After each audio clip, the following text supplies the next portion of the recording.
Hi, എല്ലാവരും സുഖമായിരിക്കുന്നു എന്ന് വിശ്വസിക്കുന്നു. ഇന്ന് നമുക്ക് കേഡ് റൈസ് എങ്ങനെയാണ് ഉണ്ടാക്കുന്നതെന്ന് നോക്കിയാലോ. കേഡ് റൈസിന് വെണ്ടക്ക ഫ്രൈ ആണ് ഞാൻ ഉണ്ടാക്കുന്നത്. അത് ആദ്യമേ കട്ട് ചെയ്ത് ഫ്രൈ ചെയ്യാൻ വെച്ചിട്ടുണ്ട്. അരി കഴുകി അതും അടുപ്പത്തിട്ടിട്ടുണ്ട്. ഞങ്ങളുള്ളത് വഡോദരയിലാണ്. ഇവിടെ ഇപ്പോൾ സമ്മർ സീസൺ സ്റ്റാർട്ട് ചെയ്തതോടുകൂടി ഭയങ്കര ചൂടാണ്. 42 ഡിഗ്രി വരെ ചൂട് പോയിക്കൊണ്ടിരിക്കുന്നുണ്ട്. അതുകൊണ്ട് ഞാൻ ലഞ്ചിന് വീക്ക്ലി വൺസ് എങ്കിലും കേർഡ് റൈസ് ഉണ്ടാക്കാറുണ്ട്. നമുക്ക് ബോഡിക്ക് അതൊരു എന്താ പറയുക, ഒരു കൂളിംഗ് എഫക്റ്റാണ് ഇത് തൈര് സാദം, അതായത് കേർഡ് റൈസ്. അങ്ങനെ ഞാൻ അരി വാർക്കാൻ വെച്ചിട്ടുണ്ട്. അത് വാർത്ത് വരുമ്പോഴേക്കും മോർണിംഗുള്ള ബ്രേക്ക്ഫാസ്റ്റിൻ്റെ ഞങ്ങൾക്ക് ദോശയും ചട്നിയായിരുന്നു. അതും പ്രിപ്പയർ ചെയ്യാനുണ്ടായിരുന്നു. മോള് സ്കൂളിൽ പോയതുകൊണ്ട് അവൾ കഴിച്ചിട്ട് പോയതായിരുന്നു. സ്കൂളിലേക്കും കൊണ്ടുപോയിട്ടുണ്ട്. 11 o'clock ആകുമ്പോഴേക്കും അവൾ തിരിച്ചെത്തും. ഇത് ആനന്ദേട്ടനുള്ള ദോശ ഉണ്ടായിക്കൊണ്ടിരിക്കുകയാണ്. നമുക്ക് വളരെ പെട്ടെന്ന് തയ്യാറാക്കാൻ പറ്റുന്ന ഒരു സ്വാദിഷ്ടമായ ഒരു ഡിഷാണ് തൈര് സാദം അല്ലെങ്കിൽ കേർഡ് റൈസ്. ഇതിന് മെയിനായി ആവശ്യമുള്ളത് പുളിപ്പില്ലാത്ത കേർഡാണ്. പിന്നെ ഇതിന് ഏറ്റവും നല്ലത് പച്ചരിയാണ്. അങ്ങനെ ആകുമ്പോൾ നല്ല ടേസ്റ്റ് ആയിരിക്കും അത് കഴിക്കാൻ വേണ്ടിയിട്ട്. ഞാൻ ഇവിടെ എടുത്തേക്കുന്നത് ജീരകശാല റൈസാണ്.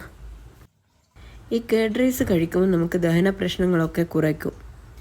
പിന്നെ ഇതിൽ കാൽസ്യത്തിൻ്റെ അംശം കൂടുതലായതുകൊണ്ട് നമുക്ക് എല്ലിനും പല്ലിനും നല്ല സ്ട്രെങ്ത് നൽകുന്നു. പിന്നെ സ്ഥിരമായി നമ്മൾ തൈര് കഴിക്കുന്നതോടുകൂടി നമുക്ക് മുടിക്ക് നല്ല തിളക്കം കിട്ടും. മുടിക്ക് നല്ല ആരോഗ്യം കിട്ടാനും തൈര് നല്ലതാണ്. പിന്നെ ഇപ്പോൾ തടി കുറയ്ക്കാൻ പെടാപ്പാട് പെടുന്നവരായിരിക്കും കുറേ പേർ.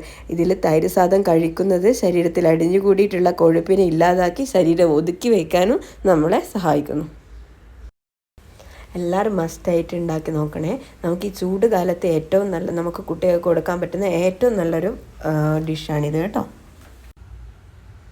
ഒരു പാൻ വെച്ച് പാനിലേക്ക് കുറച്ച് ഓയിൽ ഒഴിച്ചതിന് ശേഷം കടലപ്പരിപ്പ്, കടുക്, വറ്റൽമുളക് ഇത് ഇട്ട് നല്ല രീതിയിൽ വറുത്തെടുക്കുക. അതൊരു നല്ല ബ്രൗൺ കളറായി വരുമ്പോഴേക്ക് നമുക്ക് ഇഞ്ചി, കരിവേപ്പില, പച്ചമുളക് ഇതുകൂടെ ഇടാം.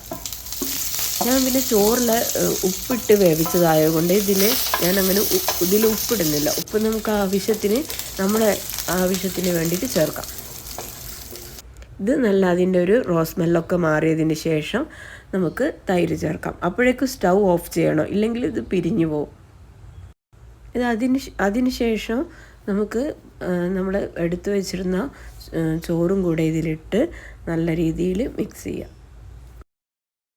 ടേസ്റ്റ് ചെയ്തപ്പോൾ കുറച്ച് ഉപ്പിൻ്റെ കുറവുണ്ടായിരുന്നു. അതുകൊണ്ട് കുറച്ചുകൂടെ ഉപ്പ് ഞങ്ങൾ ചേർത്തിട്ടുണ്ട്.